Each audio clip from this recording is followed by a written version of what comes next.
भाऊ, काय तुमचा वेश, काय तुमचा आवेश. चंद्रकांत दादा आणि थोडस देवेंद्रजींना भीती वाटायला लागली की आमचं कसं होणार. कारण ज्या तडफेने तुम्ही बोलत होतात, छान, अप्रतिम. काय कळलं काय होतं, जसं माझं झालंय तसं तुमचं पण थोडंसं झालंय. कलागुणांना वाव नाही मिळत या क्षेत्रात. मी फोटोग्राफर आहे, गड किल्ल्यांची फोटोग्राफी केली, आता तो बंद आहे. सुधीर भाऊ, तुमच्यातला कलाकार कुठे लपून नाही राहत. जिथे जिथे संधी मिळते ना, तो असं उचंबोळून येत असतो, उचंबोळून येतो. असं कला ही जन्मजात असावी लागते आणि ती तुमच्यात आहे. सुधीर भाऊ, ती मारू नका प्लीज, ती मारू नका. ती अशी जिवंत ठेवा, अशी खळाळती असली पाहिजे. नाही मी माझं तसंच करू नका.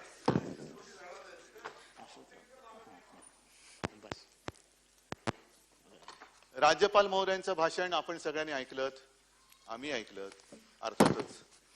आणि त्याच्यामध्ये मी पहिला प्रथम महामहिम राज्यपाल महोदयांना धन्यवाद देतोय की त्यांनी अत्यंत निपक्षपातीपणाने आणि स्पष्टपणाने या सरकारची जी गेल्या 1 वर्षाची कारकीर्द आहे ती सर्वांसमक्ष ठेवली. आणि हो, मराठीत बोलले, हे नसे थोडके, मराठीत बोलले. ते बोलल्यानंतर त्यांनी जे काही मुद्दे मांडलेत, काही जणांना पचवणं जड जातं. कारण असं काही अनपेक्षित घडलं म्हणजे काय होतं, अनेकदा अचानक पाऊस येतो आणि भिजून जातो आपण. पावसाची अपेक्षा नसते, छत्री नसते.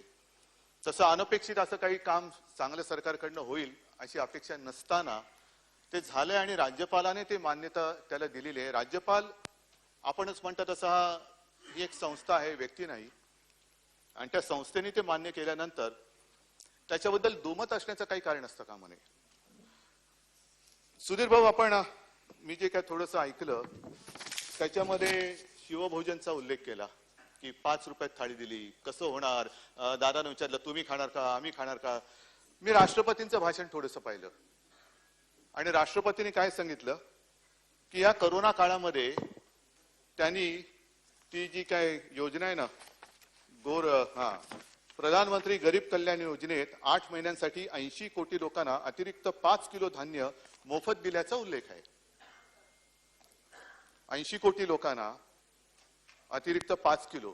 8 महिन्यानंतर हे सगळे गरीब श्रीमंत झाले का, की ज्यांना 5 किलो फक्त 8 महिन्यासाठी लागले आणि नंतर अचानक ते श्रीमंत झाले. मग इंधन वाढ झाली तरी चालेल, पेट्रोल वाढ झाली तरी चालेल, गॅस वाढला तरी चालेल, पण गरिबांना गरीब राहता कामा नये. आत्मनिर्भर झालं पाहिजे. गरिबांनी सुद्धा आत्मनिर्भर होण्यासाठी त्यांची कुवत वाढली पाहिजे. म्हणून आम्ही इंधनाची दरवाढ करतोय, आम्ही म्हणून गॅसची दरवाढ करतोय.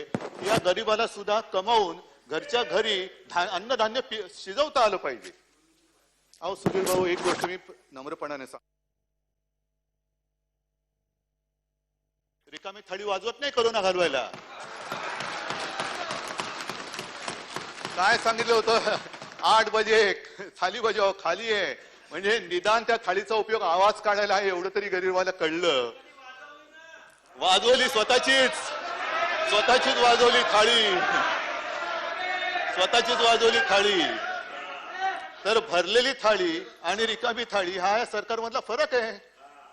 आणि गरिबांना विचारा, तुला भरलेली थाळी पाहिजे का रिकामी. अहो म्हणजे मला असं वाटलं तेव्हा, खरंच म्हणजे करोनावरती तुम्ही बोललात, सगळेच जण बोलले. त्या करोनावरती बोलताना मी नंतर येतोच, पण महत्वाचा मुद्दा जो राज्यपाल महोदयांनी मांडलाय तो आहे सीमा प्रश्न. आणि त्याच्यात देवेंद्र, मी तुम्हाला धन्यवाद देतोय, खरंच धन्यवाद देतोय, मनापासून धन्यवाद देतोय. कारण राज्याची अस्मिता ही अशी असायला पाहिजे.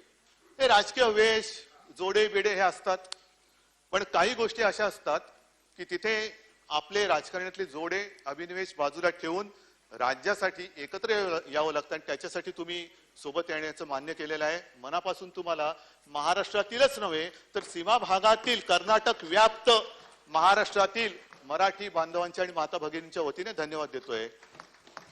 चला आपण जाऊ, केंद्राकडे जाऊ आणि कर्नाटक सरकार तिकडे कानडीची कशी सक्ती लागते माझ्या मराठी बांधवांवरती आणि भगिनीवरती, ती मोडून तोडून काढूया. आहे मोठा विषय आहे आणि त्याच्याबद्दल तुम्ही करतात. तसंच आणखीन एक विषय आहे, तो म्हणजे एक 2 दिवसापूर्वी आपला मराठी भाषा दिन झाला. हा मुख्यमंत्री म्हणून माझा दुसरा मराठी भाषा दिन, गौरव दिन. आणि त्या भाषा दिनाच्या निमित्ताने आपण म्हणत असतो की आम्ही मराठी भाषेला अभिजात भाषेचा दर्जा देऊ. आम्ही म्हणजे कोण? कोण देणार आहे? आपल्याकडनं सगळे दिलेलं आहे. जे जे काय लागतं त्या सगळ्या गोष्टी तिकडे दिलेल्या आहेत. नसतील तर त्याही देऊ. पण अजूनही केंद्राकडून माझ्या ह्या मातृभूमीला तिष्ठत उभं ठेवलेलं आहे. काय मराठी भिकारी आहे? काय महाराष्ट्र भिकारी आहे? काय आम्ही कटोरा घेऊन त्या दिल्लीच्या दारामध्ये उभे आहोत? छत्रपतींची भाषा ही भिकारी असू शकत नाही. छत्रपतींची भाषा आहे. जे हिंदुत्व तुम्ही म्हणता त्या छत्रपतींनी पहिलं हिंदवी स्वराज्य स्थापन केलं, त्यांची ही मातृभाषा आहे. तीच माझी मातृभाषा आहे. तीच तुमची मातृभाषा आहे. आणि छत्रपती नसते तर तुमचं आमचं सोडून द्या, दिल्लीत बसलेत ते तरी असते का, हा पहिला विचार केला पाहिजे. आणि ज्या भाषेमुळे आपलं अस्तित्व आहे त्या भाषेला तिचा मान दर्जा द्यायला तुम्ही नाकारत आहात. हा करंटेपणा महाराष्ट्र कदापि विसरू शकत नाहीये. हा करंटेपणा आहे. आणि या करंटेपणा तरी महाराष्ट्र विसरणार नाही. मराठी माती आणि मराठी माता हे विसरू शकत नाही. बरेच विषय झालेले आहेत. सीमाभाग झाला, मराठी भाषेचा झाला, आणि त्याच्यानंतर आणखीन एक जो विषय तुमचा आमचा सगळ्यांचा जो आहे आवडता तो म्हणजे सावरकर. सावरकरांना भारतरत्न द्या हे पत्र 2 वेळेला गेलेले आहे. देवेंद्रजी आपण मुख्यमंत्री होतात. 20/8/2018 आणि 17/1/2019. कोण देतो भारतरत्न? काय आपली कमिटी आमदारांची करायची? कमिटी आमदारांची की भारतरत्न कोणाला द्यायचं? भारतरत्न देण्याचा अधिकार हा देशाच्या पंतप्रधानांच्या केंद्रीय समितीला आहे. का दिलं जात नाही? सगळेच तुम्हाला पाहिजेत. वल्लभभाई आमचे, सावरकर आमचे, गांधीजी आमचे, हे ते आमचे. तुम्ही निर्माण काहीच केलं नाही. कोणतेही आदर्श निर्माण नाही केले. पण जे तयार आदर्श आहेत ते घ्यायचे आणि त्याच्यावरती आपला शिक्का मारायचा. म्हणजे मला कोणीतरी सांगितलं की आता आपला देश हा प्रत्येक क्रिकेटची मॅच जिंकल्याशिवाय राहणार नाही. का? तर स्टेडियमचं नाव बदललेलं आहे.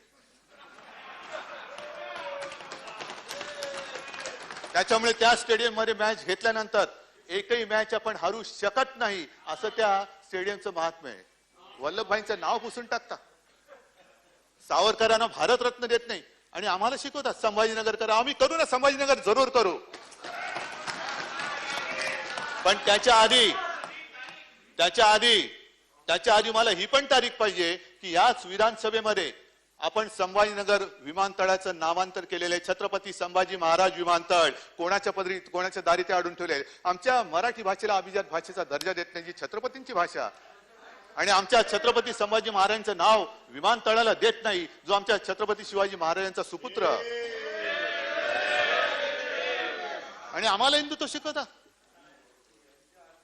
शिकवता. बाकी तुमच्या कविता ज्या आहेत त्या आहेतच. मग अशी तुम्ही काय सांगितलं ना, हे मेरे वतन के लोगो, तसंच ती आता पटकन पुढे इकडे मिळाली पाहिजे. मेरे वतन के लोगो तसं मी म्हणेन की आता अशी वेळ आलेली आहे, ये मेरे महाराष्ट्र के लोगो. आंखों में भरलो पाणी नाही, महाराष्ट्र तरी डोळ्यात पाणी भरून जाणार नाहीये. पूछ लो आंख का पाणी, आंखेचं डोळ्यात आलेलं पाणी पुसून टाक. आणि जो झूठ बोलते हैं उनकी खत्म करो बेईमानी.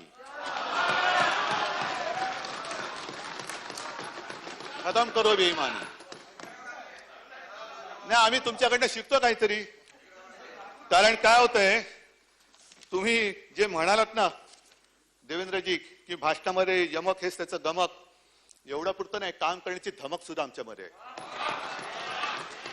आमच्यात काम करण्याची धमक आहे. आणि कोरोना बद्दल आपण जे बोललात त्याची माहिती थोडीफार मी देतो. सगळी माहिती आहे ती पण तुम्हाला मी देईन. पण माझ्या या उत्तराला सुरुवात करण्यापूर्वी समर्थ रामदासांच्या 2 ओळी आहेत. मना सर्वथा सत्य सोडू नको रे, मना सर्वथा मिथ्य मांडू नको रे. मना सत्य ते सत्य वाचे वदावे, मना मिथ्य ते मिथ्य सोडून द्यावे. कृपा करून मिथ्य आता तरी सोडा. जे काय सत्य आहे त्याचा अंगीकार करा. आणि कोविडचा उल्लेख आपण केलात. हा उल्लेख करताना मला तुम्ही ती सांगितलेली माधव भंडारींची गोष्ट आठवली. माधव नाही, नारायण. माधव तरी बरे होते.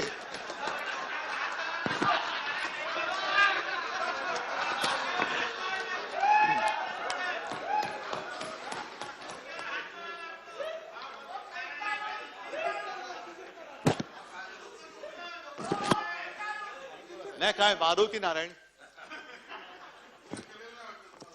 नाही ना, काय दोन्ही दिव्यच आहेत. तर त्या नारायण भंडारींची तुम्ही कथा सांगितली, लहानपणीची सांगितली. तर नारायण भंडारी मोठा होणार की नाही, त्याला मोठं करणार की नाही. एवढं मोफत धान्य वगैरे दिलं, तो खाऊन पिऊन शिवभोजन खाऊन मोठा होतो तो. आणि मग काय झालं, तो नारायण भंडारी गाव सोडून जातो. ही कथा आहे, तुम्ही तुमची ज्यांनी लिहिली त्यांनीच मला लिहून दिलेली आहे. आणि अनेक वर्षानंतर गावात येतो. गावात आल्यानंतर गुरुजींना भेटलं पाहिजे. गुरुजींच्या दारामध्ये एक मोठी गाडी उभी राहते. त्याच्यातनं हे नारायण भंडारी उतरतात, गुरुजींकडे जातात आणि उभे राहतात. ओळखलात का सर मला?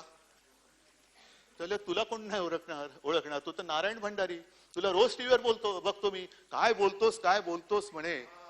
अगदी गांजापासून पतंगाच्या मांजापर्यंत, न्यूयॉर्क पासून आपल्या गावापर्यंत आणि जमिनीतल्या पाण्यापासून मंगळावरच्या पाण्यापर्यंत. कसं काय बाबा तुला, कसं काय तू, मी तर तुला शिकवलं नाही. ते मला तुमचं सोडून द्यावं, मला नवीन गुरु सापडला. आणि ज्या क्षेत्रामध्ये मी आहे ना तिकडे असंच बोलावं लागतं, माहिती नसली तरी जोरात बोलावं लागतं. तसं मी बोलतो. त्याला वा वा वा वा वा वा. बरं तू सांग आता कसा काय आलास?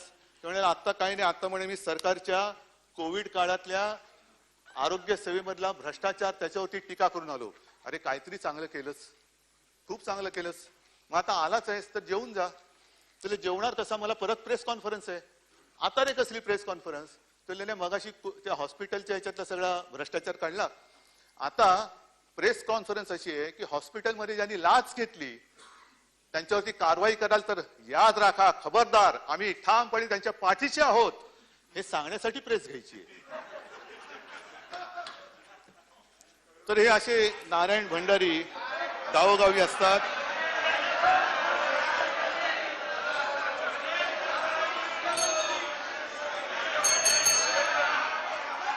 अध्यक्ष महोदय, कोविडच्या काळामध्ये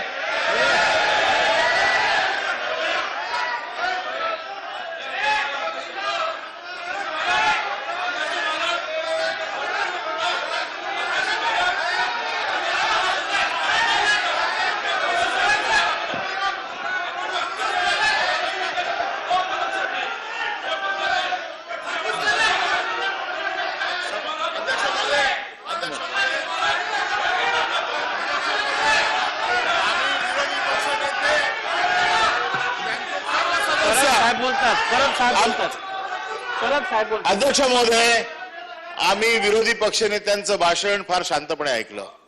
सुधीर भाऊंचं भाषण फार शांतपणे ऐकलं. आशिष शेलार, आपण सगळ्यांची भाषण आम्ही शांतपणे ऐकली. आमच्याकडनं तीच अपेक्षा आहे.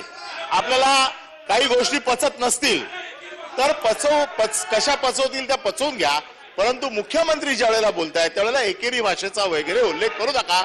आपल्या सदस्यांना समज द्या, अन्यथा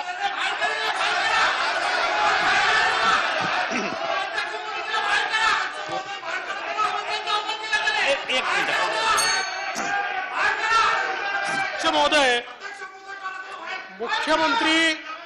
मुख्यमंत्री कुठल्याही पक्षाचे असले तरी ते सन्माननीय पद आहे.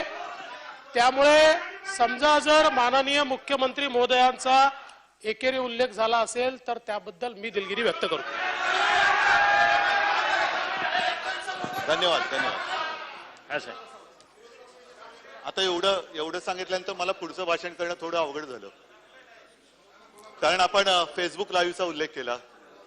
मी माझ्या परीने फेसबुक लाईव्हच्या माध्यमातून आपल्या महाराष्ट्रातील जनतेला धीर देण्याचा प्रयत्न केला, काय करावं काय करू नये हे सांगण्याचा प्रयत्न केला. आणि त्याचा परिणाम असा झाला की ज्या काही व्यक्तींनी मला संपर्क केला, जे काही माझ्याकडे संदेश आले, फीडबॅक आला, त्याच्यात महाराष्ट्राची जनता, त्यांच्या परिवारातील एक मला मानायला लागले. हे माझ्या आयुष्यातील मोठी कमाई आहे, ही मोठी कमाई आहे. पण मी नेमकं काय करत होतो? आज जी परिस्थिती निर्माण झालेली आहे, करोना पुन्हा दुसरी लाट येते की काय अशी शक्यता आहे. रुग्णसंख्या वाढते आहे, का वाढते आहे, कशी वाढते आहे, हा एक मुद्दा आहेच. लॉकडाऊन करायचं की नाही करायचा. पण मी नेमकं हेच सांगत होतो फेसबुक लाईव्ह मध्ये. मी सगळ्यांना सांगत होतो की तुम्ही असा गलतानपणा करू नका की हा व्हायरस आहे, हा म्हणतोय मी पुन्हा येईन, मी पुन्हा येईन. काळजी घ्या. दुर्दैवाने थोडस इकडे तिकडे झालं आणि व्हायरस परत आला. आता त्याच्यामध्ये ज्या काही योजना आपण राबवल्या, माझे कुटुंब माझी जबाबदारी, त्याचं फलित आपल्याला माहिती आहे. संपूर्ण महाराष्ट्रामध्ये आपली आरोग्य सेविका असतील, इतर महसूल वगैरे काय असेल त्या एकदा दोनदा गेले, विचारपूस केली, कोणाला सहव्याधी आहेत का त्यांची चौकशी केली. आणि त्याचा उपयोग आता होतोय की कोणाला वॅक्सिन द्यायचं, कोणाला काय कसं ट्रीटमेंट द्यायची, तसं तो होतोय. आणि आताची सुद्धा जी मोहीम आहे, मी जबाबदार. देवेंद्रजी आपण बोलत की हे केलं म्हणजे इकडे माझं कुटुंब माझी जबाबदारी, इकडे मी जबाबदार, मग सरकार काय करते? सरकार असं नाही.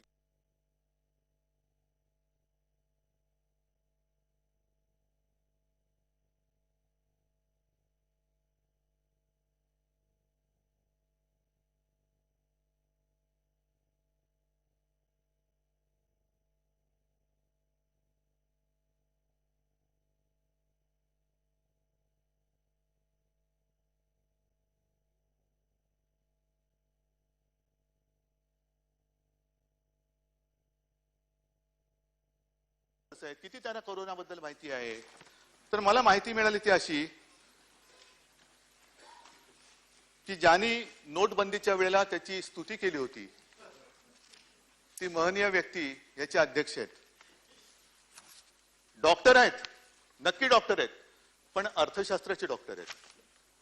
आता मला एक कळत नाही की ह्या आरोग्याच्या या प्रश्नामध्ये किंवा आपत्ती काळामध्ये अर्थशास्त्राचे डॉक्टर बरे की वैद्यकीय शास्त्रातल्या डॉक्टरचा कंपाऊंडर बरा, ज्याला काहीतरी औषधं बघतो.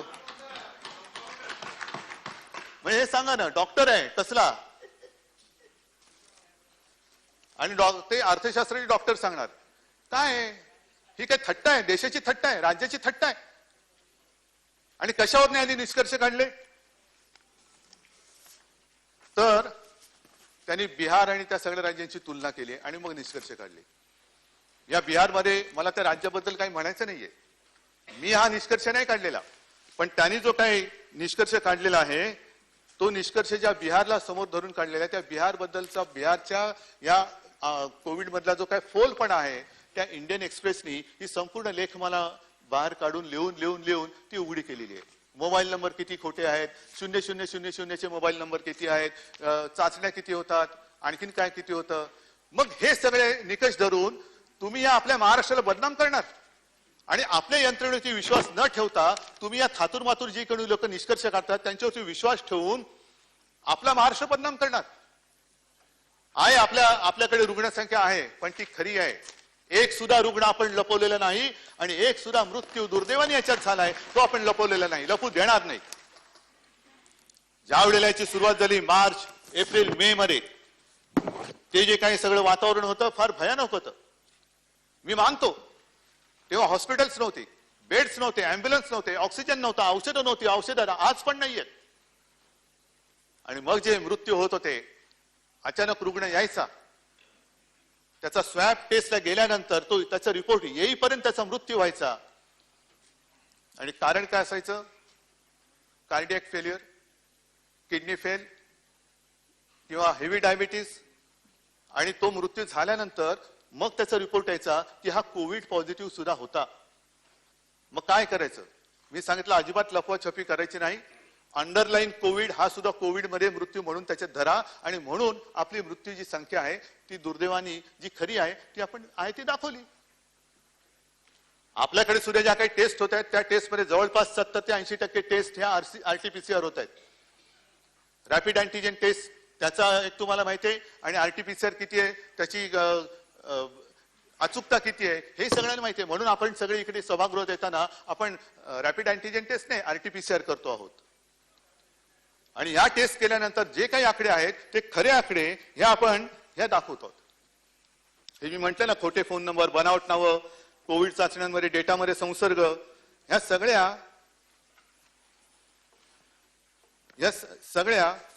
आपण खऱ्या आहेत त्या त्याच्यामध्ये देतो आहोत. खोटेपणा करायचा असता तर कधी करू शकलो असतो, पण खोटेपणा करणं हा आमच्या रक्तामध्ये आहे. खोटं बोलणं, मग ते बंद दारात जरी का असेल, पण आयुष्यात कधी खोटं बोललेलं नाही आणि खोटं बोलणार नाही.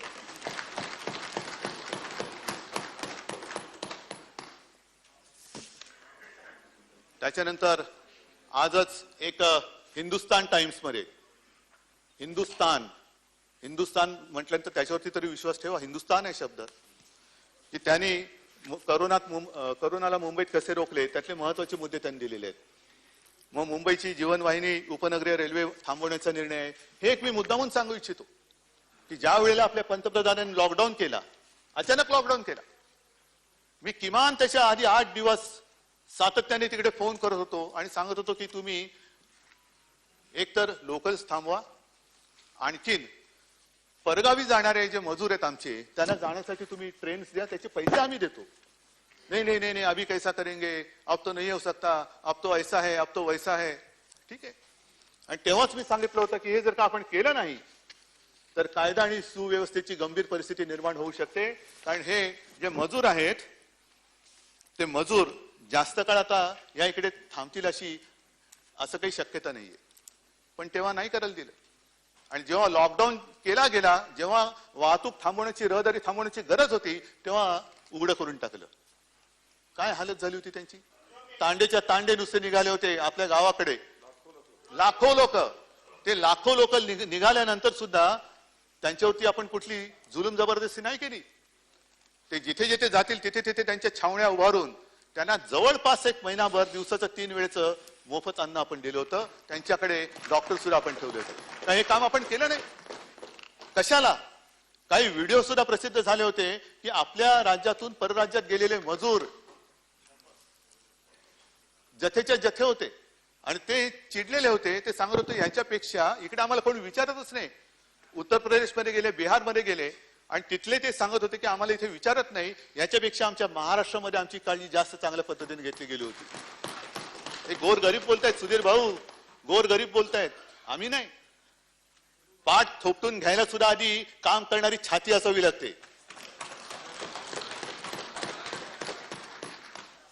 आणि आमच्याकडे तुम्ही कोविडचा हिशोब विचारताय, जरूर विचारा. पण एक नम्रपणाने सांगू इच्छितो की ज्या वेळेला महाराष्ट्रातल्या जनतेसाठी कोविडमध्ये काही उपाययोजना कराव्या लागतात, सेवा सुविधा देण्यासाठी आपण अर्थसंकलन सुरू केलं, तेव्हा मला थोडीशी लाज वाटते की आपल्या सगळ्यांचा फंड हा महाराष्ट्रासाठी न येता दिल्लीकडे गेला. मुख्यमंत्री मदत निधी, मला नकोय मदत निधी. माझ्यासाठी माझ्या माता पित्यांचे आणि जनता जनार्दनांचे आशीर्वाद, पूर्वजांची पुण्याई माझ्यासाठी आहे. ज्यांनी दिला त्यांना धन्यवाद आहोत. बरे ठीक आहे, ज्यांनी दिला त्यांच्यासाठी धन्यवाद आहे. पण महत्वाचा मुद्दा पुढे आहे. इथे जसं तुम्ही पोल खोल करता आहात, जी नाहीच आहे, कारण अजून पोलला वेळ आहे, निवडणुकीला वेळ आहे अजून. पण ज्या प्रधानमंत्री तो जो काय फंड आहे, पीएम केअर काय म्हणतात त्याला, त्याचा हिशोब कोण मांडणार, कोण देणार, त्याचा हिशोब विचारायचा नाही. ते उत्तर द्यायला बांधील नाहीत, कारण ते महनीय व्यक्ती आहे. त्यांच्याकडचा फंड हा तुमच्या चौकशीच्या फेऱ्यात येत नाही. काय वाटेल तितका आपटा तुम्ही, किती वाटेल ते बोंबला, तुम्हाला उत्तर देणार नाही. एकतर प्रश्न विचारण्याची कोणामध्ये हिंमत सुद्धा नाहीये. कारण जर विचारलात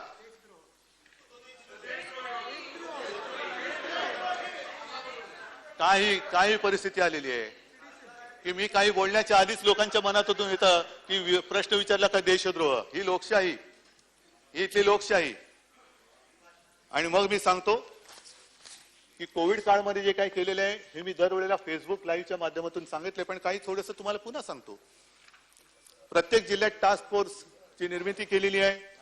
ऑक्सिजन व्यवस्थापन आणि उत्पादनावरती नियंत्रण आणलं होतं. तेव्हा खासगी रुग्णालयात 80% ज्या रुग्णशय्या आहेत त्या आपण कोविडसाठी रिझर्व्ह केल्या होत्या.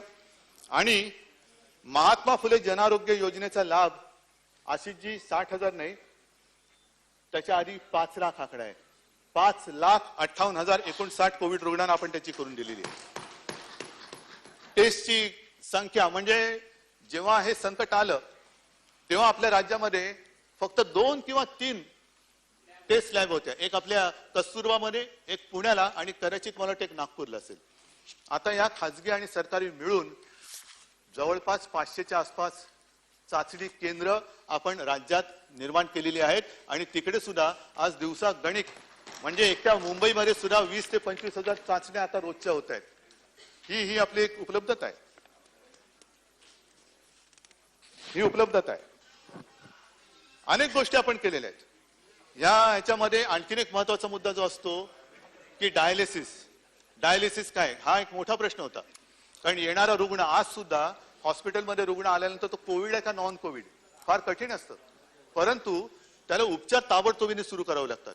मग डायलिसिसचा प्रश्न होता आणि त्या डायलिसिस साठी सुद्धा आपण मुंबईमध्ये जवळपास 150च्या आसपास ही केंद्र आणि त्या सोयी सुविधा आपण करून दिलेल्या आहेत. खूप आपण केलेलं आहे. मला वाटतं हे सुद्धा मी आपल्याकडे नंतर पाठवून देतो, नक्की देतो, कारण बोलण्यासारखं बरंच आहे.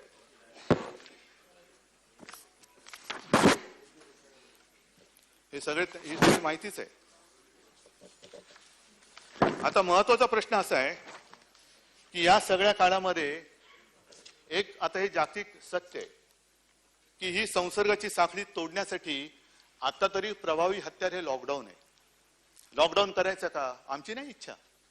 आम्हाला कोणाला काही गंमत नाही वाटत आहे की गोरगरिबांची रोजीरोटीची साधनं आहेत त्याची चूल विझवणं हे कोणत्याही सरकारचं कर्तव्य असू शकत नाही. ह्या सरकारचं सुद्धा नक्कीच नाहीये. उलट गोरगरिबाची चूल जी कधी पेटली नसेल ती देणं हे काम आहे. चूल का बोललो, कारण पुन्हा गॅस मागलेला आहे आणि पुन्हा आपण चुलीकडे आलेलो आहोत. योजनेचा धूर निघतोय, गॅस वाढत चाललेला आहे. म्हणजे पेट्रोलची सेंचुरी आणि गॅसची हजारी. हे आत्मनिर्भर गरीबाला सुद्धा तेवढी ताकद आली पाहिजे. तर लॉकडाऊन करायचा का? व्यापाऱ्यांची चिंता जरूर करा. शेटजींची म्हणजे व्यापाऱ्यांची चिंता जरूर करा. आम्हालाही आहे. हसणार का काय त्याच्यात? जे आहे ते आहे. पर्यायी शब्द व्यापाऱ्याला शेटजी आहे तर शेटजी आणि आम्हाला कारण ते जर नसतील तर अर्थचक्र नाही चालणार. अर्थचक्र चालवायचं असेल तर व्यापारी पाहिजेत, कामगार पाहिजे, शेतकरी पाहिजेत, सगळे पाहिजेत तरच हे चालू शकतं. पण लॉकडाऊन करण्यापेक्षा तोही आमचा प्रयत्न आहे. आरोग्य सुविधा का नाही वाढवत? आपण आरोग्य सुविधा वाढवतो, परंतु युके मध्ये अजूनही लॉकडाऊन असेल. जर्मनीमध्ये केला, इस्रायलमध्ये केला, इटलीमध्ये केला, ऑस्ट्रेलियात करतात. काय त्यांची आरोग्य व्यवस्था ही आपल्या अमरावतीपेक्षा कमी आहे? अमरावतीपेक्षा ब्रिटनची आरोग्य व्यवस्था कमी आहे का? की म्हणून त्यांनी तिकडे लॉकडाऊन केला, म्हणून जर्मनीने केला, म्हणून आणखीन कोणी केला का अमेरिकेने केला? अमेरिकेची तर हालत लॉकडाऊन नाही केला. नशीब त्या अबकी बार ट्रम्प सरकार कोणी ऐकलं नाही, तर आणखीन वाट लागली असती. तर हे करोनाचं सगळं हे संकट त्याचा मुकाबला आपण करतो आहे आणि मी जबाबदार. ही जी काही एक ती मोहीम आहे ती मी जबाबदार. विशेषतः सगळं हे उघडा ते उघडा ते उघडा ते उघडा असं जे म्हणतात ना त्यांच्यासाठी आहे आणि आपल्या स्वतःसाठी सुद्धा आहे. मी सुरक्षित तर माझं कुटुंब सुरक्षित. नको सुरक्षित तर नका घालू मास्क. पण मला असं नाही म्हणता येणार. मला माझ्या राज्याच्या जनतेची काळजी आहे आणि म्हणून मी सांगितलं की जरी कोणी मला विलन खलनायक ठरवलं तरी चालेल, पण मी माझ्या राज्याच्या जनतेच्या जीवाची आणि सगळ्या हिताची काळजी घेणार म्हणजे घेणारच. कोणी मला वाईट म्हटलं मला परवा नाही त्याची, मला नाही परवा. कारण मी माझ्या राज्याशी बांधलेलं आहे, मी माझ्या माता भगिनीशी बांधलेलं आहे आणि त्यांची सुरक्षा, त्यांच्या आरोग्याची व्यवस्था हे आमच्या सरकारचं काम आहे. ते करणार मी. पण कसला अभ्यास नाही, काही नाही. आणि कोणत्या तरी एका वर्गासाठी तुम्ही संपूर्ण गावाला, संपूर्ण राज्याला धोक्यात घालणार असाल तर जे असे कोणी करतील ना त्यांना सुद्धा त्यांच्यावरती गुन्हा दाखल करून तुरुंगात टाकल्याशिवाय राहणार नाही. कारण मला तुमच्या त्या राजकारणापेक्षा मला माझ्या जनतेचा जीव जास्त प्यारा आहे. आणि कृपा करून हे जे संकट आहे, कृपा करून हे जे संकट आहे, या संकटाची खेळ कोणी करू नका. माझी सगळ्यांना विनंती आहे, अगदी आमच्याकडच्या सगळ्यांना सुद्धा आणि आपल्याकडच्या सगळ्यांना सुद्धा. कारण कोरोना सत्ताधारी पक्ष आणि विरोधी पक्ष हा ओळखत नाही. इतर राज्यामध्ये काही मंत्री दुर्दैवाने मृत्युमुखी पडलेत, काही आमदार काही खासदार मृत्युमुखी पडलेले आहेत. हा व्हायरस कोणाला ओळखत नाही. आणि हा ओळखत नसल्यामुळे कृपा करून निदान इकडे तरी या सगळ्याची थट्टा करू नका. माझे कुटुंब माझी जबाबदारी, थट्टा करा ना. कोणाची थट्टा करताय? मी जबाबदार, करा ना. माझी थट्टा करताय, जरूर करा, पण जनतेच्या जीवाची खेळ करू नका. हे एवढंच माझं नम्रपणाने तुम्हाला सांगणं आहे. आणि म्हणून मला असं वाटतं की हा जो कोविडचा जो विषय आहे हा अत्यंत गांभीर्याने आपण सगळ्यांनी मिळून केला पाहिजे. ठीक आहे, गेल्या काळामध्ये काही अनुभव आपल्याला आले, काही चुका आमच्याकडनं झाल्या असतील, काही तुमच्याकडनं झाल्या असतील, पण आपण सगळे मिळून ह्या चुकांची पुनरावृत्ती आता होता कामा नये. जर एखाद्या ठिकाणी गर्दी झाली असेल, दुर्दैवाची झाली असेल, ती झाली, पण आता ह्याच्या पुढे किमान काही दिवस तरी ही लाट अजूनही आपण थोपवतो आहोत. आणि कालच दिल्लीची एक टीम आपल्याकडे येऊन गेली. मी स्वतः त्यांच्याशी बोललो आणि त्यांना मी विचारलं की आम्ही काही कुठे कमी पडतोय का, हे कृपा करून मला सांगा. आणि त्यांनी सांगितलं की बिलकुल नाही, फक्त एक लक्षात घ्या की ही तुमची यंत्रणा थोडीशी थकलेली आहे. साहजिकच 8-10 महिने थकलेली आहे. जेव्हा लॉकडाऊन होता तेव्हा थोडीशी गोष्ट सोपी होती, सगळी लोक घरामध्ये होती, तेव्हा त्यांच्या घराघरामध्ये जाऊन चौकशी करणे सोपं होतं. पण आता पुन्हा चौकशी करायला गेल्यानंतर ते कुटुंबाच्या कुटुंब बाहेर फिरत असतं, काम करत असतं, रोजीरोटीसाठी फिरत असतं. आणि तेव्हा आपली लोक जाऊन जर का तिकडे चौकशी करतील तर त्या चौकशीला अर्थ नसतो. कारण आज जरी एखाद्याची टेस्ट केली आणि ती निगेटिव्ह आली तर याचा अर्थ असा नाही की उद्या परवा तेरवा किंवा 4-5 दिवसांनी तो पॉझिटिव्ह होणारच नाही. आणि म्हणून मला असं वाटतं की लॉकडाऊन टाळायचं असेल तर जी आपली त्रिसूत्री आहे ती म्हणजे मास्क घालणं, हात धुणं आणि अंतर पाळणं, हे ह्याला दुसरा पर्याय नाही. अगदी वॅक्सिन घेतल्यानंतर सुद्धा हे पाळावं लागतंय, हे सुद्धा जागतिक सत्य आहे. लस आता कालपासून सुरुवात झालेली आहे.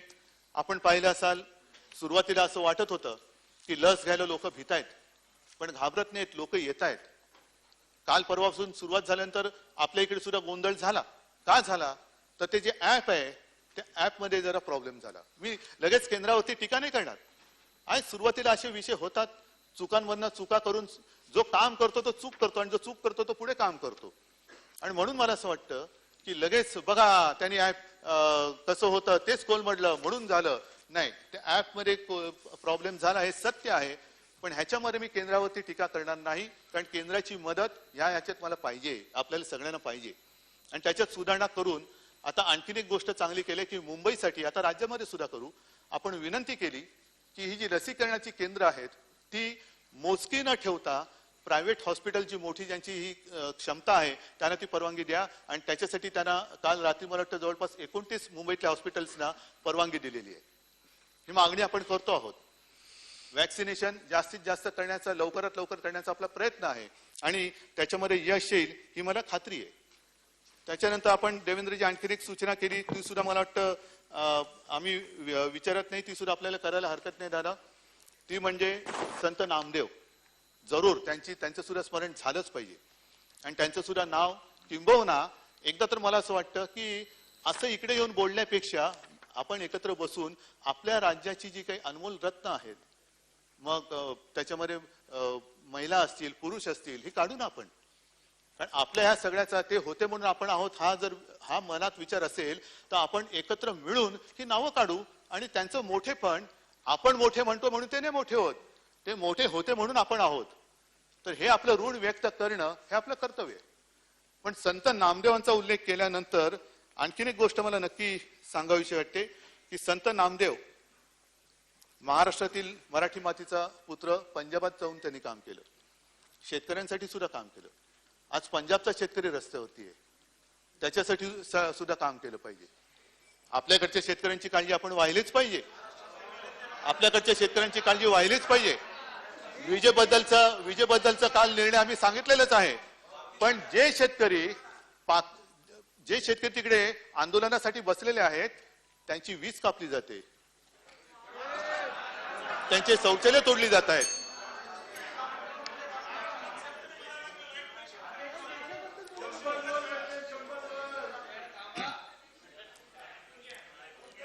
त्यांची वीज तोडली जाते, पाणी तोडलं जाते, टॉयलेट तोडली जात आहेत.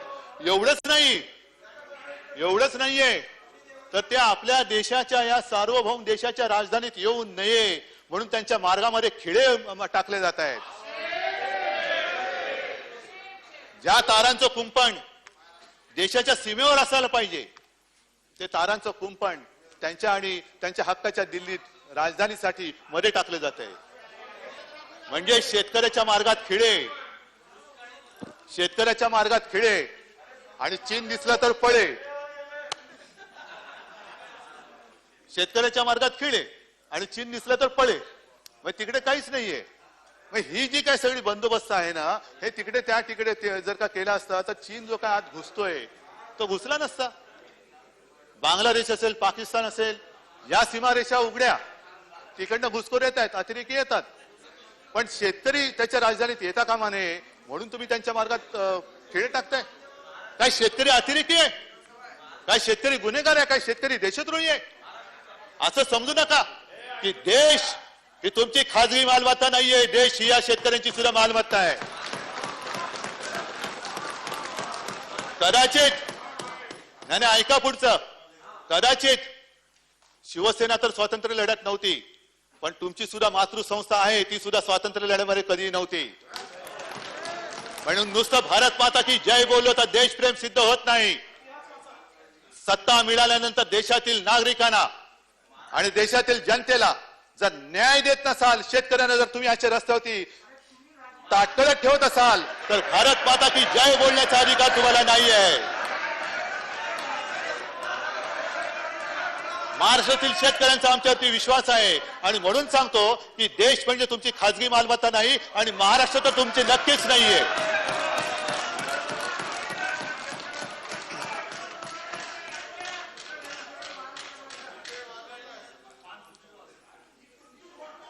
कृषीबद्दल मी नक्की सांगेन, कारण शेतकऱ्याचा विषय आल्यानंतर कृषीबद्दल बोललंच पाहिजे.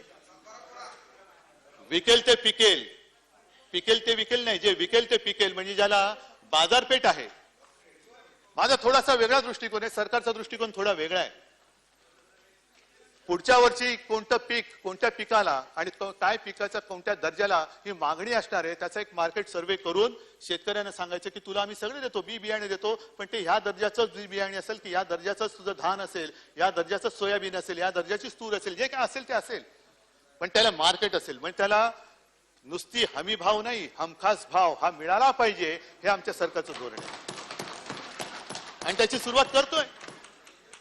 एका वर्षामध्ये काही जसं गेले 6 वर्ष शेतकरी वाट बघतोय आमदनी दुगणी हो जाएगी, झालंच नाही, होतच नाहीये. गॅस दुप्पट झाला, इंधन दुप्पट झालं ना, ते म्हणून तर सायकलवरनं आले. नशीब सायकलीचे दर नाही वाढवले, नाहीतर सायकलीत हवा भरण्याचे सुद्धा दर वाढवून ठेवाल.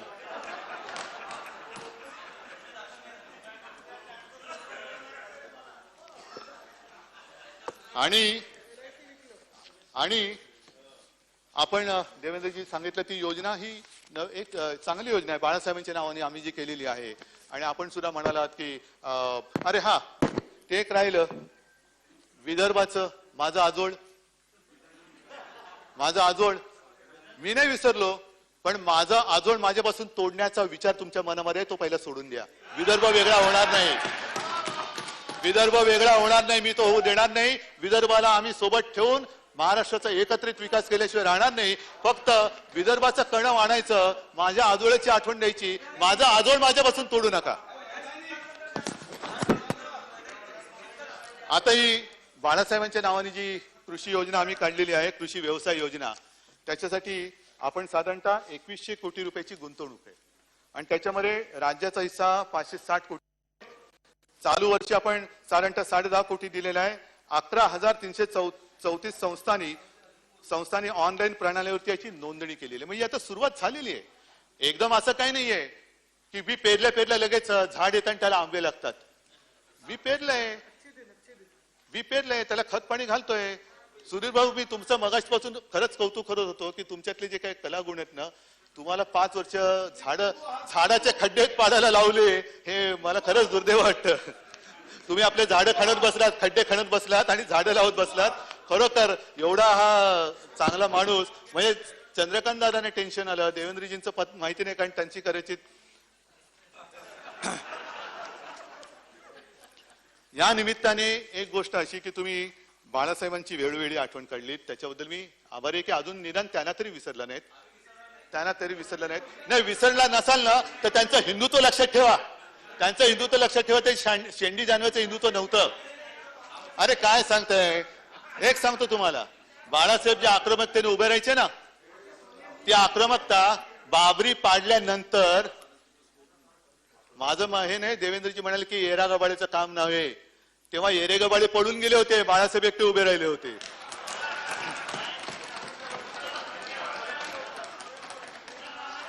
म्हणजे आता विषय असा झालेला आहे, बाबरी कोणी पाडली आम्हाला माहित नाही, बाबरी आम्ही पाडलेली नाहीये.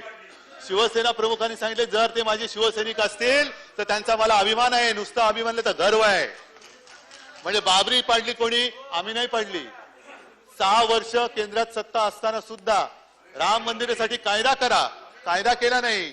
राम मंदिराचा निर्णय कोणी दिला, सुप्रीम कोर्टाने दिला. आणि आता राम मंदिरासाठी घराघरात जाऊन पैसे मागताय, म्हणजे पैसे दिले कोणी, जनतेने दिले, पण आमचं नाव आलं पाहिजे, आमचं नाव आलं पाहिजे. तर बाबरीच्या वेळेला आक्रमकतेने उभे राहणारे, हिमतेने उभे राहणारे शिवसेना प्रमुख तुम्हाला आठवत आहे. ज्या वेळेला काश्मीरमधून हिंदू पंडित निराधार होऊन निर्वासिताचं जीणं आपल्या देशात जगत होते, हे सुद्धा येरागबाळेचं काम नव्हतं, हे शिवसेना प्रमुखांनी केलं. म्हणून काश्मीरच्या हिंदू पंडितांना आपल्या या हिंदुस्थानामध्ये स्थान मिळालं, घर मिळालं, रोजीरोटी मिळाली. हे येरागबाळेचं काम नव्हतं, हे येरागबाळेचं काम नव्हतं. कोणतीच सत्ता बाळासाहेबांकडे नव्हती, पण आमचं हिंदुत्व तुम्ही जागवत असताना, आमचं हिंदुत्व जागवत असताना तुम्ही फुटीरतावाद्यांबरोबर काश्मीरमध्ये सत्ता स्थापली. कुठे गेलो होतं तुम्हाला तुमचं हिंदुत्व?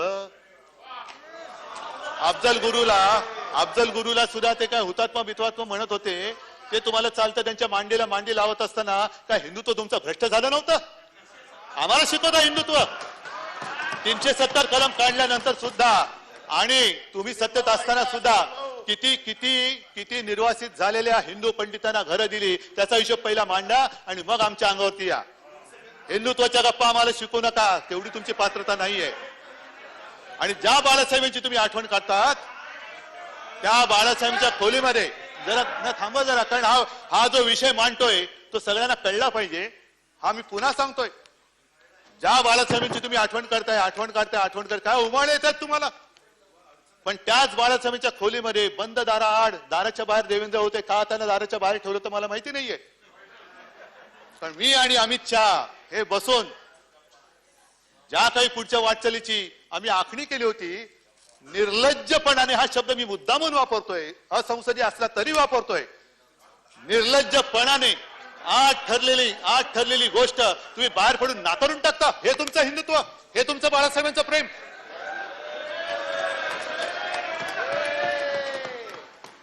ज्या खोलीला आम्ही खोली नाही मानत, ती खोली ही आमच्यासाठी मंदिर आहे. आणि निदान मला असं वाटलं होतं, कारण पहिले तुम्ही आम्हाला फसवलं होतच. 2014 साली युती तुम्ही तोडली होती, तेव्हाही आम्ही हिंदू होतो, आजही हिंदू आहोत आणि उद्याही हिंदू आहोत. हिंदू म्हणूनच मी मरणार आहे. तुमची कोणाशी युती कराल कल्पना नाही मला. हो, ते पण बघतो. अहो, शर्जील उस्मानी उत्तर प्रदेश मध्ये घाण आहे, ती आमच्याकडची नाहीये. आणि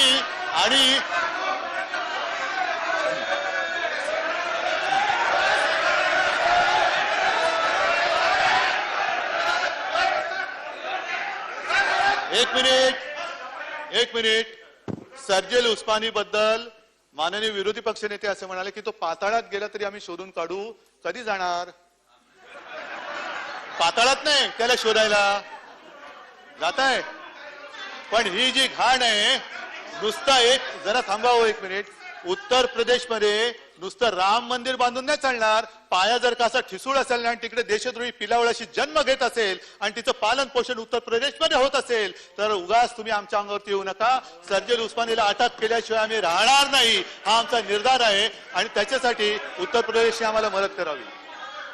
हे पाया ठिसूळ आणि राम मंदिर बांधताय, काय अर्थ नाही त्याला.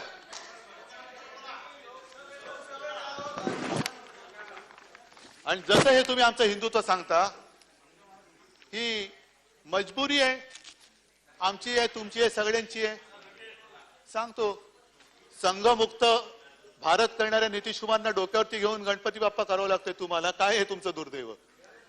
संघमुक्त भारत आणि त्याला येरे बाळा, येरे माझ्या महार आहे, काय मला कळत नाही. रामविलास पासवानला मांडीवरती घ्यावं लागलं असं. छे, काय तुमची हिंदुत्व आणि काय तुमची नीती आणि काय तुमची काय देव जाणे. जाऊ द्या.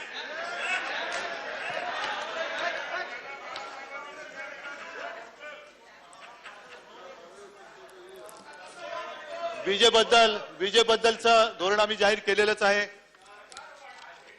त्याच्यानंतर शेतकऱ्यांना दिवसा वीज देण्यासाठी सुद्धा आम्ही सौर पंप, कृषी पंप ही योजना मोठ्या प्रमाणावरती राबवणार आहोत.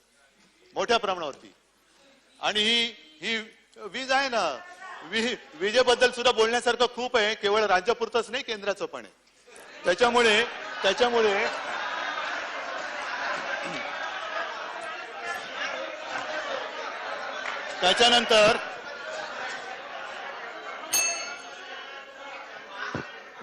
त्याच्यानंतर शेतकऱ्यांबद्दल बोलतो, कारण शेतकऱ्यांसाठी बोलतो, कारण शेतकऱ्यांसाठी जलयुक्त शिवारी योजना होती. आणि त्या योजनेबद्दल त्या सीएजीने काय ताशेरे मारले ते पण सांगतो तुम्हाला. त्यांनी सांगितले की अंमलबजावणी केलेल्या 34 जिल्ह्यांपैकी जास्त खर्च झालेल्या अहमदनगर, बीड, बुलढाणा, पालघर वगैरे वगैरे याच्यामध्ये 120 गावांची निवड करण्यात आली. 1128 कामांचे अभिलेख तसेच अंमलबजावणी तपासण्यात आली. त्याच्यात 120 गावांच्या आराखड्यामध्ये अंदाजित अफवाह पेक्षा कमी साठवण कारण नमूद नाही. गाव आराखडा मंजूर करण्याआधी जिल्हास्तरीय समितीने कुठलेही स्पष्टीकरण मागितले नाही.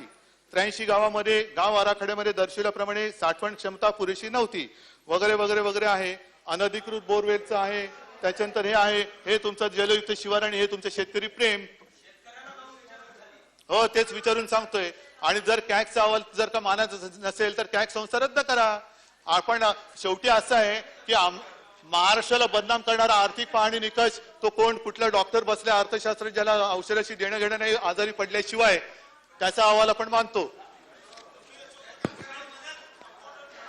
आता आरे थोडस बोलतो, कारण मगाशी आरे राजीव असं सगळं बघितलं, म्हटलं अरे रे, हे त्याच्यातच अडकले.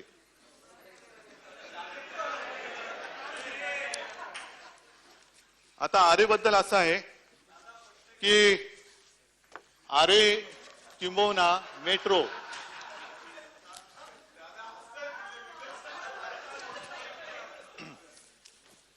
त्यांच्या नावाने तुम्ही पण हसून घ्या. हा, तेच म्हणजे त्यांना हसतात ते निमित्ताने तुमच्याही मनातलं बाहेर पडतंय, कारण मी बघत होतो तुमचे चेहरे गंभीर होते, तुम्हाला पटत नव्हतं हे काय चाललेलं.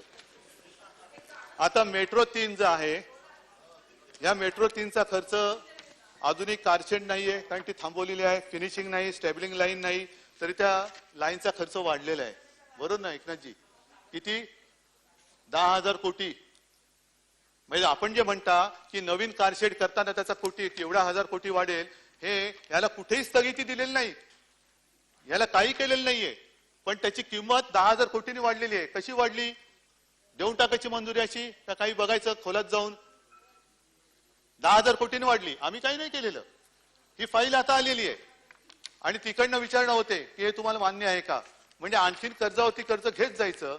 खर्च कसा वाढतोय? का खर्च करण्याच्या आधी त्या टेंडर बिंडर मध्ये या काही गोष्टी नमूद नव्हत्या, पण या सगळ्या गोष्टी होत आहेत. आणि त्याच्यामध्ये आणखीन एक गोष्ट की लाईन 6चे टेंडर काढलं पण डेपोचाच पत्ता नाही. म्हणजे काय माहितीये का, कालवे आहेत पण धरणाचाच पत्ता नाही. कालवे काढले पण धरणं कुठे? धरणं नाही माहिती. धरणं बघू नंतर कधी, कालवे काढावं. आणि कांजूरची जी जागा आहे, या कांजूरच्या जागेबद्दल मी नम्रपणाने सांगू इच्छितो की हा कोणी प्रतिष्ठेचा किंवा इगोचा विषय करू नये. आरेची जी कारशेड आहे, ही कारशेड देवेंद्रजी पुन्हा सांगतो, जो काही रिपोर्ट आहे त्याच्याप्रमाणे काही वर्ष ती अपुरी पडणार आणि त्याच्यानंतर पुन्हा 4-4A ह्याच्यासाठी कारशेड करण्याची गरज लागणार आहे. मग आम्ही काय म्हणतो की हे सगळं असं इकडे तिकडे करण्यापेक्षा सगळं एकत्रित करूया. 3 ची करूया, 4 ची करूया, 4A ची करूया आणि तिकडे कांजूरच्या तिकडे कांजूरची केल्यानंतर ही जी कनेक्टिव्हिटी आहे ती थेट कल्याण, डोंबिवली, अंबरनाथ पर्यंत वाढते, तिथपर्यंत वाढते. म्हणजे आरे आपलं तर सुरक्षित राहते. कारण तिथे काही पर्यावरणवाद्यांनी वगैरे आक्षेप घेतला, कारण सगळ्यांना माहिती आहे, ते काय मला पुन्हा सांगण्याची आवश्यकता नाहीये. पण जर का अधिक चांगला मार्ग निघत असेल आणि जागेच्या मालकी हक्काचा जो विषय आहे तो अजून कोर्टात आहे. ही जागा केंद्र म्हणतं त्यांची, आपण म्हणतो आपली आहे, मध्येच एक कोणतरी म्हणतं तो त्याच्यावरती लीजवरती होते, ती आहे. पण याचा अर्थ असा नाही की तिकडे काही होऊ शकत नाहीये. तिकडे होणार, नक्की होणार. आणि त्याच्यासाठी सुद्धा जसं सीमा प्रश्नासाठी तुम्ही एकत्र येतात, मराठी भाषेसाठी आहात, तसं याच्यासाठी येऊन करू ना. काहीतरी आपण राज्याला देऊ, काहीतरी या मुंबईला देऊ. पर्यायी जी जागा आहे ती पहाडी गोरेगाव, तिकडे ती खाजगी जागा आहे. ही जी जागा आहे ती सरकारची जागा आहे. केंद्र म्हणतं त्यांची, आम्ही म्हणतो आमची, ठीक आहे. पण जर मेट्रो हा प्रकल्प दोन्ही सरकारचा मिळून असेल तर तुझं माझं कशाला, तुझं माझं खेचाखेच कशाला करतोय. आपण एकत्र बसूया आणि तो एकत्र बसून हा मार्ग काढला तर हा विषय सुटू शकतो, हा सुटू शकतो. आणि त्याच्यामध्ये खर्चाचे सुद्धा जे काय तुम्ही आकडे म्हणतायत तेवढा मोठा काय आगडबंब खर्च होत नाहीये. आणि जो काय खर्च होत आहे, पण सुविधा ही पुढच्या 50-100 वर्षासाठी कित्येक पटीत लोकसंख्या जी त्याच्यात कव्हर करतोय आपण, थेट अंबरनाथ, बदलापूर पर्यंत आणि तिथून मग आपल्या कुलाबाई पर्यंतची जी काही कनेक्टिव्हिटी आहे ती मिळते. म्हणून माझी हात जोडून नम्र विनंती आहे की इकडे कृपा करून राजकारण करू नका. आपल्याला तुम्ही काय आम्ही काय पहिले एकत्र होतो, कदाचित पुढे आपण सगळे एकत्र येऊ आणि त्याच्यानंतर मग आपल्याला मेट्रोला आपण एकत्र गेलो तर किती मोठं होईल. हा एक मुद्दा आहे जो मी मुद्दा म्हणून आपल्याला सांगू इच्छित होतो. आणि नंतर गुंतवणुकीमध्ये सुद्धा थोडेसे आकडे असे आहेत की त्याच्यात पटकन कळत नाही नक्की काय झालेलं आहे. कागदावर दिसतंय की गुजरात आपल्यापेक्षा पुढे आहे, जावा गुजरात जावं, सगळी राज्य जावीत, पण त्यांनी जावं गेले म्हणून काही मी मागे राहावं असं त्याचा अर्थ नाहीये. मी नीती आयोगाच्या बैठकीमध्ये सुद्धा हेच सांगितलं होतं की प्रधानमंत्रीजी एक काहीतरी धोरण ठरवा. एखादा उद्योग आमच्याकडे यावा म्हणून आम्ही तुला हे फुकट देऊ, ते फुकट देऊ, विजेत सवलत देऊ, ह्याच्यात ते देऊ, मग आम्ही हे देतो, मग पलीकडचे म्हणतील तुला जागा फुकट नाही, मी तुला त्याच्यावरती आणखीन पैसे देतो. ही स्पर्धा आहे ना, ही स्पर्धा खड्ड्यात घालणारी स्पर्धा आहे. म्हणून ही जी काय आकडेवारी आहे, गुजरातमध्ये जुलै 2020 ते सप्टेंबर 2020 या काळात 1,16,511 कोटी रुपयांची गुंतवणूक झाल्याचे दिसतं, नक्की दिसतं, झाले. पण प्रत्यक्षात काय आहे, प्रत्यक्षामध्ये काही कंपन्यांचे शेअर त्यांनी घेतलेले आहेत. ही थेट गुंतवणूक नाहीये, शेअरची गुंतवणूक आहे. आपल्याकडे थेट गुंतवणूक झालेली आहे. जे काही सामंजस्य करार झालेले आहेत ते करार हे थेट झालेले आहेत आणि त्यांची गुंतवणूक ही थेट आपल्या राज्यामध्ये आलेली आहे. ही अशी म्हणजे आभासी गुंतवणूक नाहीये, ही प्रत्यक्ष गुंतवणूक आहे. आणि ह्या बाबतीत तरी निदान जे आहे ते आपण मान्य करायला काय हरकत आहे.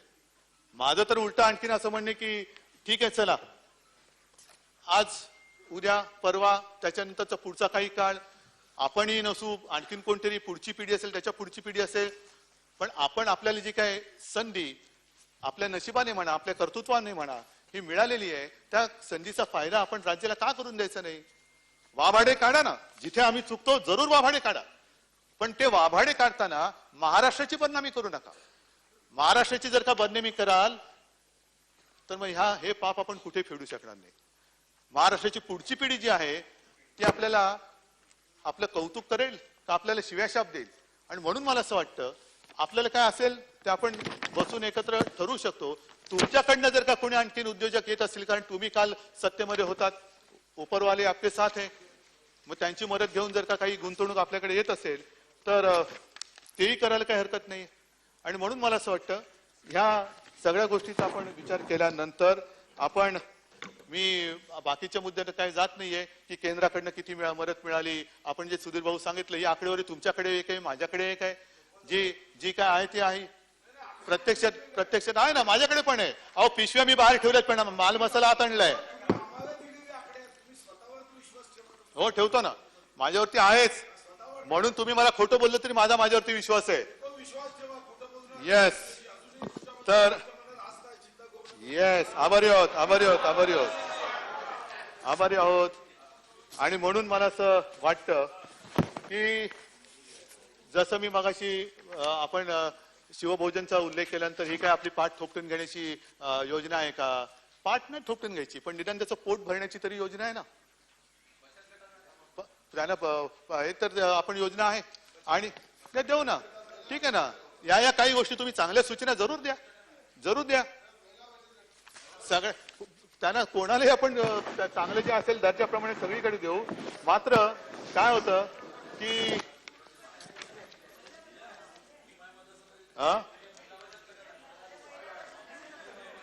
सगळ्यांना देऊ शकतो. काय होतं की केंद्र सरकारच्या काही योजना आहेत, मी टीका म्हणून नाही, पण जसं तुम्ही आमच्या योजनेचे वाभाडे काढले तसं केंद्राने सुद्धा म्हटलं होतं अच्छे दिन आएंगे. हे गेल्या विधान सभागृहात मी काढलेले, आता काय पुन्हा उघडत नाहीये. आजच पेपरमध्ये बातमी आली, गॅसच्या किमती वाढल्या, सगळं वाढलं. लोकांना खोटं बोलून एकदा सत्ता येऊ शकते, लाट येऊ शकते, पण ती लाट टिकवणं फार गरजेचं असतं. सत्ता आणणं, विजय मिळवणं हे कठीण आहेच, पण विजय टिकवणं हे फार कठीण आहे. म्हणजे ते कठीण जसं आपल्याला आहे तसं जे सत्तेवर आहेत ते पंतप्रधान किंवा काही सगळ्यांना आहे. आणि म्हणून एक विंदा करंदीकरांची कविता आहे, ही लाट आहे.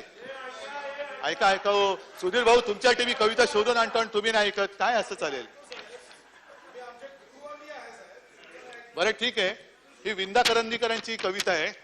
ही लाट आहे तोवरी खुशाल तू गाजून घे, गाजण्याला अर्थ कितीचा ते जरा समजून घे. हे अशिक्षित रांगडे प्रश्न पुसती भाबडे, पुसतात हे थोडे नसे ते जरा समजून घे. म्हणजे कोणी प्रश्न विचारला तर तो देशद्रोहीच असेल असं नाहीये.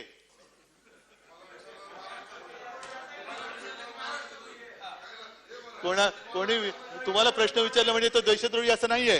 ते हे अशिक्षित रांगडे आहेत विचारणार. कारण का ते विचारतात तर शतकानुशतके झाली पिळवणूक ज्यांची या इथे, सुटल्यास त्यांची सभ्यता ते जरा समजून घे. हे दिल्लीत सगळं जे त्या आसपास चालले त्यांची सभ्यता का सुटते तर त्यांची पिळवणूक चाललेली आहे, म्हणून ते जरा समजून घे.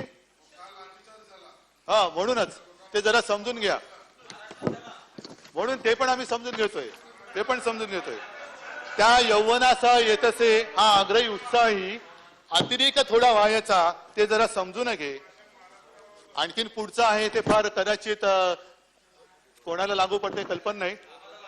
नाही तुम्हाला नाहीच लागत, ज्यांचं असेल त्यांना न आपुले आवडे, त्यांना न आपुले आवडे, त्यांच्या रुचेना आपणा बीज प्रगतीचे विरोधी ते जरा समजून घे. प्रेमाप्रमाणे राग सुद्धा माणसानं जोडतो. हा हे लक्षात घ्या. मानवातील गूढ नाते बंददारा आड ते जरा समजून घे. टाळ झडती तेवढ्याने मानू नको ही पंढरी, शूटिंग चाले ना इथे ते जरा समजून घे.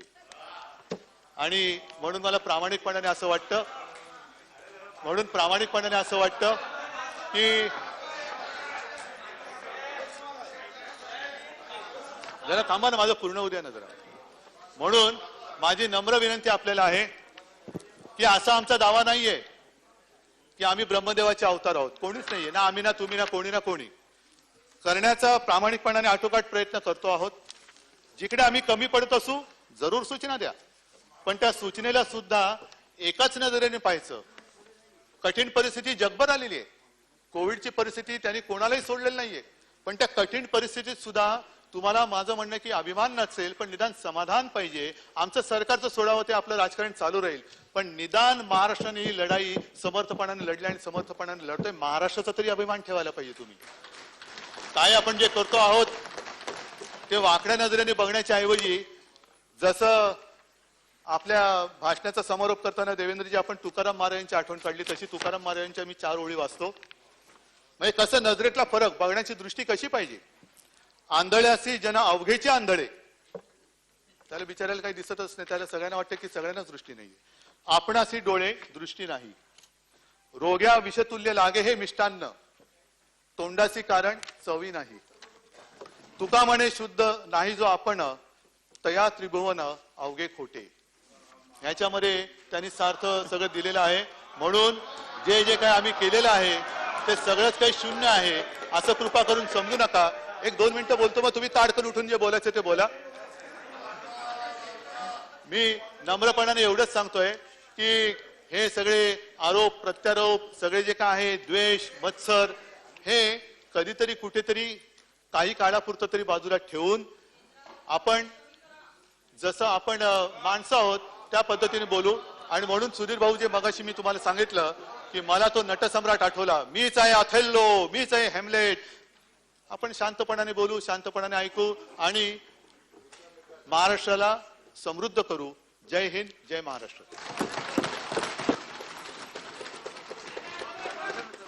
दोन मुद्दे की माननीय मुख्यमंत्री महोदयांनी त्या ओघात जोशात हरकतीचा मुद्दा आहे. हरकतीचा मुद्दा भास्करराव अध्यक्ष महाराज यामध्ये केलेल्या अभिभाषणाबद्दल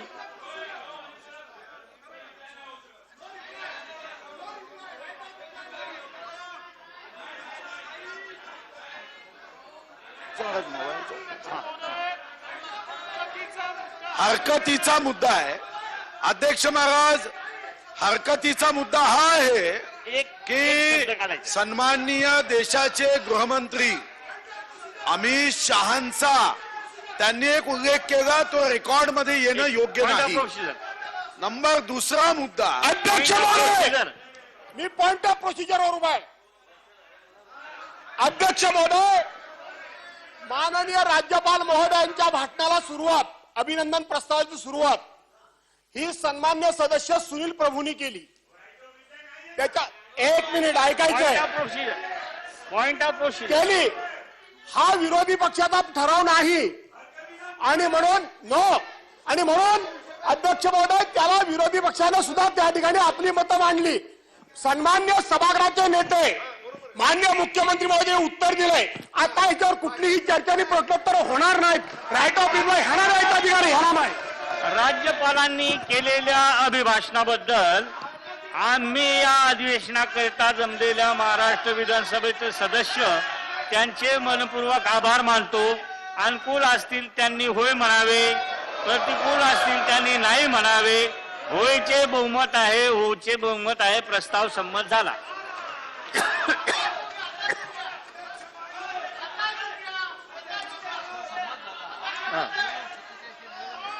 कोणचं? महाराष्ट्र विधानसभा नियम 47 अन्वय. अध्यक्ष महोदय भास्कर जाधव यांनाच नियमाचं पुस्तक माहिती आहे आणि आम्ही कधी वाचलंच नाही असं त्यांनी समजू नये. ते हुशार आहेत, पण आम्ही नियमाचं पुस्तक वाचलंय. माननीय सुधीर भाऊ राईट ऑफ रिप्लायवर उभे नाही, हरकतीच्या मुद्द्यावर उभे आहेत. आणि हरकत ही कधीही उपस्थित करता येते. ती हरकत आहे की नाही हे भास्करराव नाही ठरवत, हे अध्यक्ष ठरवतात. अध्यक्षांनी ती हरकत ऐकून घ्यायची असते आणि त्याच्यानंतर ती योग्य आहे की नाही ठरवायची असते. त्यामुळे जरा समजते त्यांना.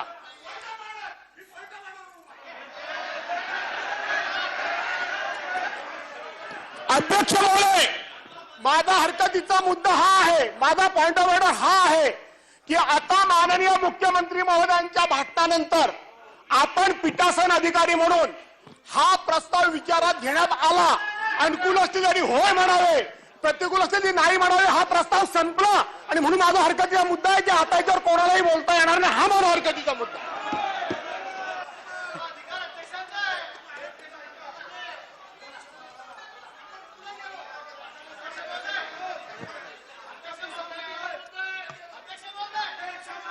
महाराष्ट्र विधानसभा नियम 47 अन्वय माननीय मंत्री महोदय ऊर्जा. अध्यक्ष महोदय, दिनांक 12/10/2020 रोजी सकाळी 10:05 सुमारास मुंबईला विद्युत पुरवठा करणाऱ्या 400 kV वाहिन्यांमध्ये झालेल्या बिघाडामुळे तसेच मुंबई स्थित वीज निर्मितीचे एम्बेडेड जनरेशन प्रमाण कमी असल्यामुळे मुंबई महानगराचा विद्युत पुरवठा खंडित झाला, त्यामुळे मुंबईचे जनजीवन काही तासांसाठी ठप्प झाले होते. सदर्भ प्रकरणाची राज्य शासनाने गंभीर दखल घेऊन या घटनेची सखोल चौकशी करण्यासाठी ऊर्जा विभागाअंतर्गत तांत्रिक समितीची स्थापना केली. या समितीत IIT Mumbai, PNIT Nagpur, VJTI Mumbai मधील तज्ञ प्राध्यापक तसेच निवेदन आहे. ऊर्जा विभागाअंतर्गत वरिष्ठ तांत्रिक अधिकाऱ्यांचा समावेश होता. या व्यतिरिक्त भारत सरकारच्या केंद्रीय विद्युत प्राधिकरण CEA यांनीही देखील दिनांक 12 ऑक्टोबर 2020 रोजी तज्ञ समितीची नियुक्ती केली. तसेच महाराष्ट्र विद्युत नियामक आयोगाने MARC देखील तज्ञ समितीची नियुक्ती केली. या व्यतिरिक्त सदर घटनेमागे घातपाताची शक्यता असू शकते अशी शंका वाटल्याने मी या प्रकरणाची चौकशी गृह विभागाच्या महाराष्ट्र सायबर सेल कडून करण्यात यावी अशी विनंती गृह विभागाला केली होती. त्यानुसार वरिष्ठ पोलीस महानिरीक्षक महाराष्ट्र सायबर सेल यांचा अहवाल शासनास दिनांक 1 मार्च 2021 रोजी सादर करण्यात आला आहे. सायबर सेलच्या अहवालातील काही महत्वाचे निष्कर्ष आहेत. अध्यक्ष महोदय, पहिल्यांदा विघातक प्रोग्राम्स म्हणून ओळखल्या जाणाऱ्या 14 ट्रोजन हॉर्सनी महापारेषणच्या संगणक प्रणालीत प्रवेश केल्याचे व त्याद्वारे विद्युत पुरवठा खंडित करण्याचा प्रयत्न केल्याचे निदर्शनास आले आहे. त्यापैकी काही ट्रोजन हॉर्सेस यांनी यापूर्वी जगात अशा प्रकारे मोठे सायबर हल्ले केलेले आहेत. नंबर 2, विद्युत पुरवठा करण्यासाठी आवश्यक असणाऱ्या IT व OT सर्व्हरच्या फायबर वॉल मध्ये या ट्रोजन हॉर्सेसने सहजतेने प्रवेश केल्याचे आढळून आले आहे. नंबर 3, कळवा येथील राज्य भार प्रेषण केंद्रातील सर्व्हरच्या फायरवॉल मध्ये सायबर सिक्युरिटी को सिस्टीमवर आघात करू शकतील तसेच रचना कार्यपद्धतीमध्ये बिघाड करू शकतील अशा प्रकारच्या संशयास्पद विघातक कोड्स व सॉफ्टवेअरच्या प्रोग्राम्सनी सहजतेने प्रवेश केल्याचे आढळून आले आहे. ही सगळी माहिती या सायबर सेलने आम्हाला दिली असून यावर आमचा विभाग अभ्यास करतो आहे. भविष्यात मुंबई शहरात वीज ठप्प होण्याची घटना घडू नये तसेच मुंबई महानगराला दर्जेदार व पुरेसा वीज पुरवठा 24 तास उपलब्ध व्हावा या संदर्भात विभागाकडून आवश्यक ती पावले उचलली जातील अशी ग्वाही या निमित्ताने मी सभागृहाला देऊ इच्छितो. निवेदनाच्या प्रती सभागृहात वितरित करण्यात येतील असे निवेदन करणे मला आवश्यक वाटते, तेही मी या ठिकाणी करतो. धन्यवाद.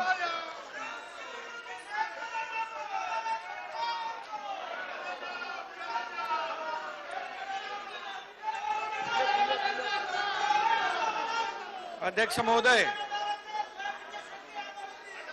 सन 2021 चे विधानसभा विधेयक क्रमांक 2 महाराष्ट्र गुंठेवारी विकास नियम अधीन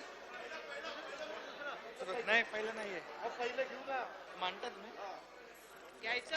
हो, त्याच्या इकडे द्या.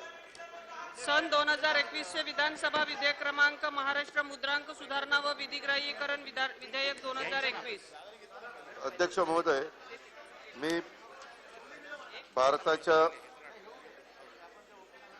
ही विधानसभा सन ते द्या, ते घ्या.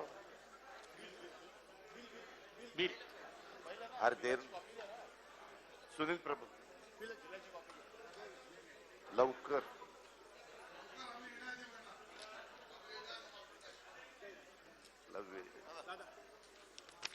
अध्यक्ष महोदय, सन 2020-21 विधानसभा विधेयक क्रमांक 2 महाराष्ट्र गुंठेवारी तुमचं आहे ना?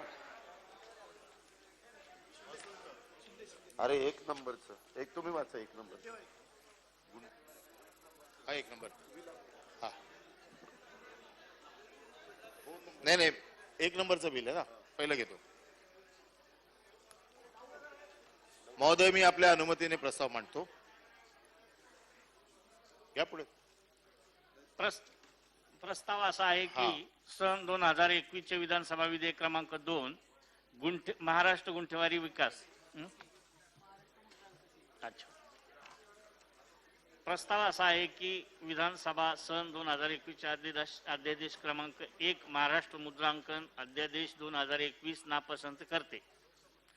प्रस्ताव असा आहे की सन 2021 चे विधानसभा विधेयक क्रमांक 1 महाराष्ट्र मुद्रांकन सुधारणा विधिग्रहण विधेयक 2021 विचारात घेण्यात यावे.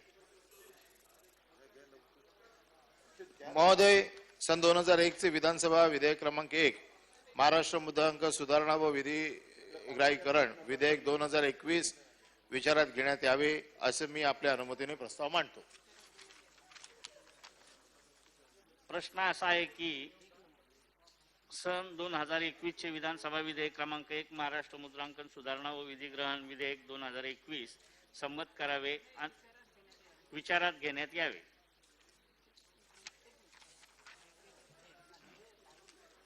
प्रश्न असा आहे की सन 2021 चे विधानसभा विधेयक क्रमांक 1 महाराष्ट्र मुद्रांकन सुधारणा विधिग्रहण विधेयक 2021 अर्थसंकल्पीय अधिवेशन सादर होत होता. आजचा तिसरा दिवस आहे. मुख्यमंत्र्यांच्या भाषणानंतर विरोधकांनी चांगलाच गदारोळ या ठिकाणी माजवला. तर मुख्यमंत्र्यांच्या भाषणानंतर विरोधकांनी एकच गदारोळ या ठिकाणी केला. अनेक उद्धव ठाकरे यांनी देखील सुधीर भाऊंचं भाषण ऐकताना नटसम्राट बघतोय असा भास झाला, असा टोमणा देखील मुख्यमंत्री उद्धव ठाकरे यांनी लगावलाय.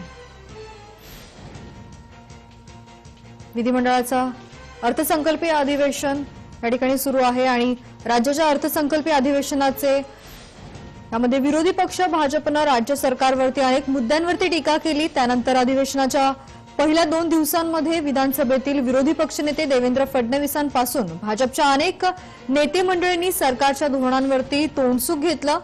त्यापैकी भाजप नेते सुधीर मुनगंटीवार यांनी देखील सत्ताधाऱ्यांवरती अनेक मुद्द्यांवरून आगपाखड केली. बुधवारी जळगाव महिला वसतिगृहातील प्रकरणावरून सुधीर मुनगंटीवार यांनी सत्ताधाऱ्यांवरती परखड शब्दामध्ये सुनावलं होतं आणि त्यानंतर मुख्यमंत्री उद्धव ठाकरे यांनी मुनगंटीवार यांना चांगलाच टोमणा लगावलाय.